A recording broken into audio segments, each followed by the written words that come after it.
Bonjour à tous et bienvenue sur Crypto Signal. Aujourd'hui, on va faire une analyse assez rapide du discours de Jérôme Powell à Jackson Hole, qui lui-même a été d'ailleurs plutôt rapide.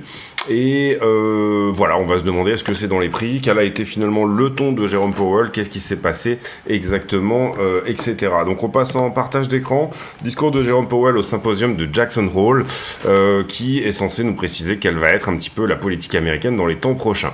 Là où c'est intéressant, c'est que c'est une intervention de Jérôme Powell à la suite du CPI qui n'a pas été extrêmement bon non plus, et je parle du CPI du mois de juillet. On est là le 25 août, donc ça nous permet de savoir un petit peu où en est Jérôme Powell par rapport à ce qu'il peut penser autour de ce fameux taux d'intérêt.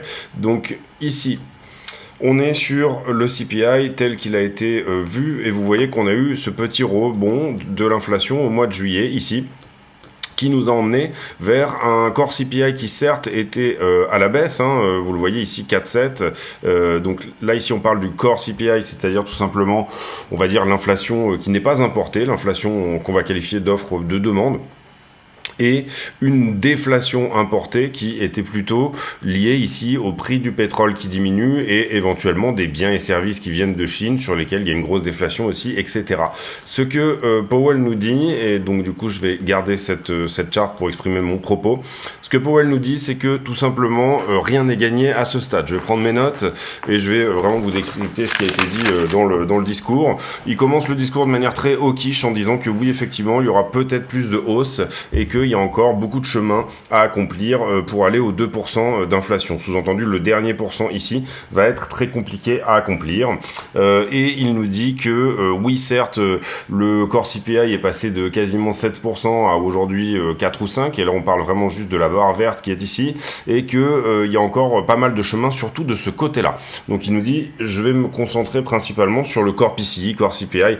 On va dire que c'est à peu près la même chose pour faire cette analyse-là, et on va se focuser là-dessus. On a eu 2 mois de belles data, effectivement. Les 2 dernières data étaient, vous le voyez, de 5,3 à 4,8 et puis ensuite 4,7.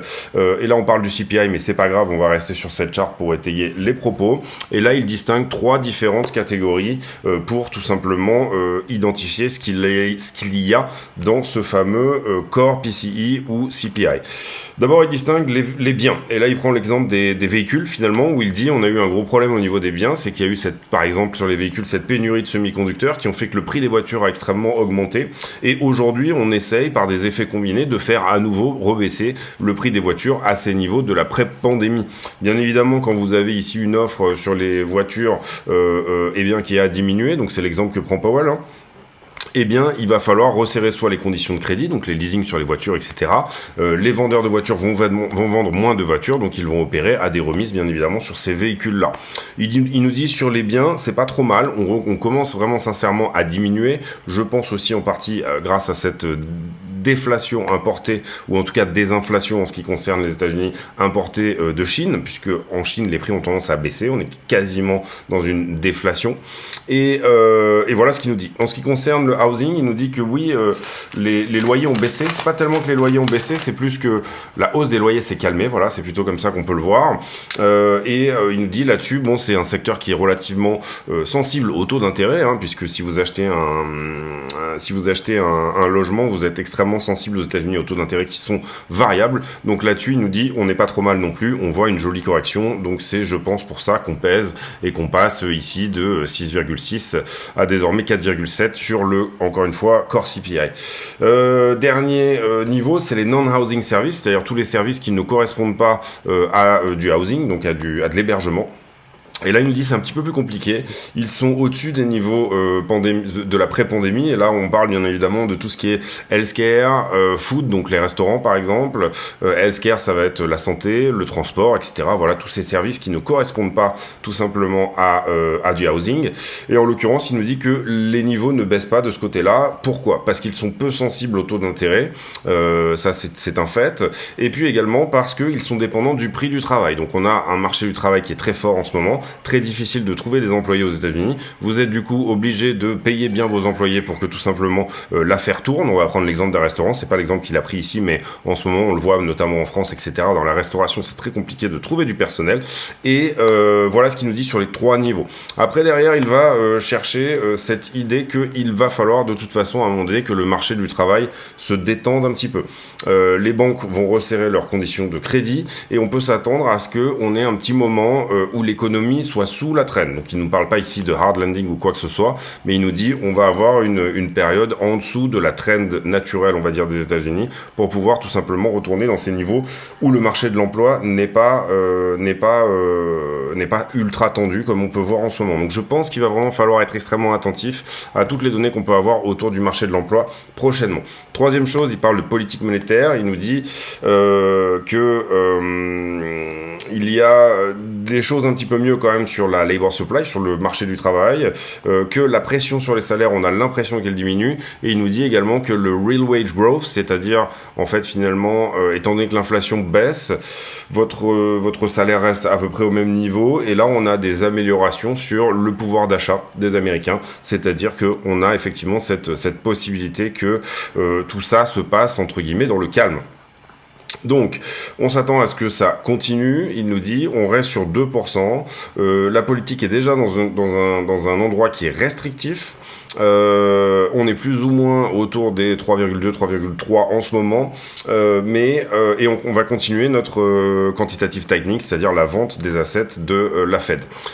Ensuite, pour terminer, il nous explique que la grande question ici, elle consiste à faire trop ou pas assez. Si jamais la Fed augmente trop les taux, elle risque de tuer l'économie, et ce petit semblant de possibilité de reprise et de possibilité de baisse de l'inflation sans qu'il y ait finalement de crash économique, s'envole, puisqu'ils ont trop fait.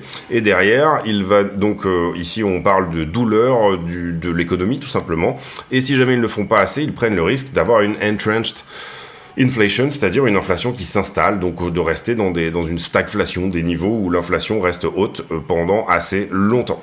Donc, il commence assez hawkish en disant vraiment on a ce goal, on a ce but des 2%, etc. Et il va terminer relativement bearish, ce qui nous donne finalement pour moi un discours relativement neutre dans sa globalité, donc finalement quelque chose qui peut potentiellement déjà être dans les prix.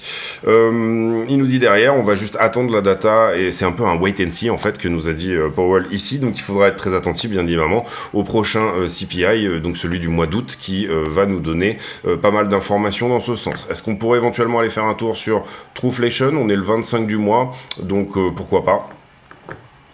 Trueflation aux États-Unis, vous voyez que quand on regarde le mois d'août, donc on va se mettre ici au 31 juillet.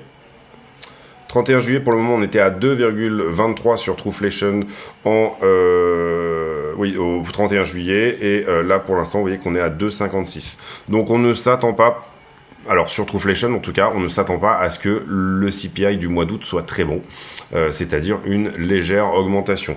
C'est probablement déjà en train de se mettre dans les prix également. Sur cet outil de la Banque fédérale de Cleveland, qui nous dit, donc on parle ici du CPI du mois de juillet bien évidemment, donc de PCE nous dit une augmentation de 0,16, 0,20 au mois le mois, et quelque part entre 3,23 en totalité, donc voilà. Alors je sais pas si, je crois qu'il y a les CPI d'habitude aussi. Non, là je les ai pas. Bon, c'est pas grave, on va se baser sur le CPI, sur le PCI. Ah si, il y a les CPI là, excusez-moi.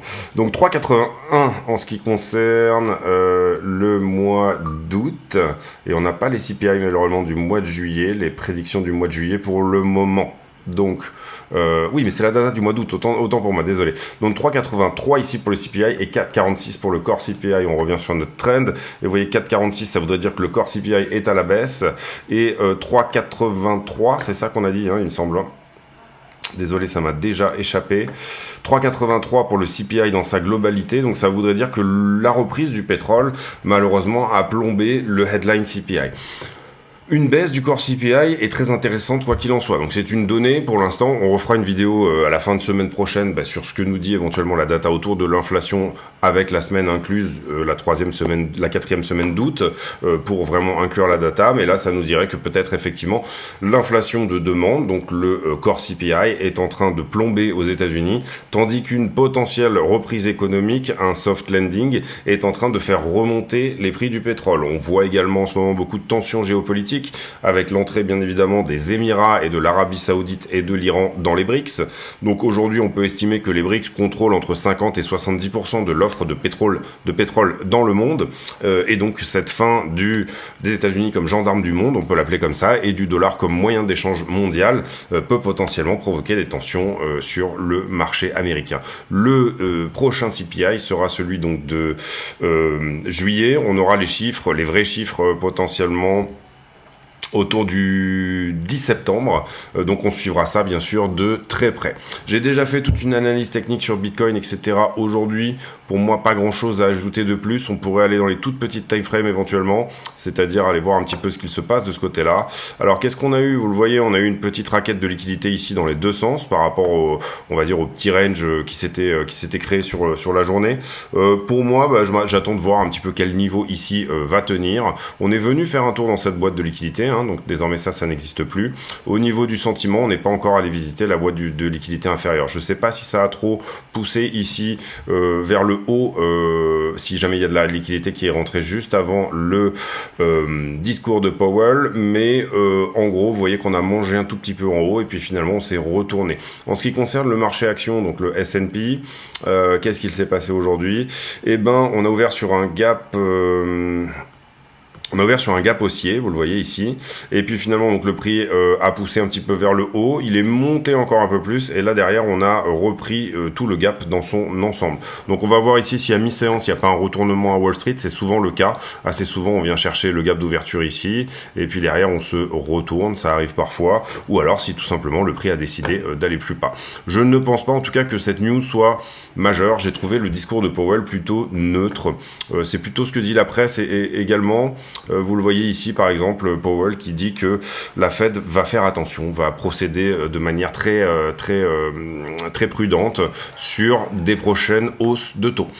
C'était quand même déjà quelque chose que le marché attendait plus ou moins, puisque le marché s'attend plus ou moins, là on le voit sur cet outil, et bien que au prochain meeting de la Fed qui se tiendra le 20 septembre, eh bien on n'est pas de hausse des taux, c'est-à-dire qu'on pose, donc il est en train de nous dire effectivement ce qui est déjà dans les prix. Pas vraiment de gros mouvements à attendre, pas de gros discours hawkish comme on avait pu avoir l'an dernier. L'an dernier, il avait été extrêmement véhément sur l'inflation, etc. Il avait dit attention, on va augmenter, mais on va augmenter vite et on va augmenter fort. Et en l'occurrence, ici, en fait, finalement, on a des discours de la Fed et des FOMC qui ont de moins en moins d'importance sur la volatilité des prix. On a plutôt des prix qui s'ajustent avant. On a plutôt des minutes de la Fed qui, là, pour le coup, ont fait cracher éventuellement les prix, mais plutôt des mouvements de liquidité, en fait, en réalité. Et donc voilà, j'aurais tendance à dire que s'attendre à de moins en moins de volatilité autour de ce que dit la Fed, en tout cas sur les 5 ou 6 mois à venir, est peut-être une bonne manière de voir les choses. Voilà, c'est tout pour moi aujourd'hui. J'espère que cette vidéo vous a plu. Encore une fois, c'est du coup la troisième vidéo avec la vidéo spécifique pour les affiliés que je sors, mais je voulais faire mon update. J'ai pour habitude en général de sortir quand Powell fait un discours, une traduction assez rapide, et vous voyez qu'elle a eu lieu il y a une quarantaine de minutes, donc c'est le cas. Je vous souhaite à tous une très bonne journée, on se retrouve demain, et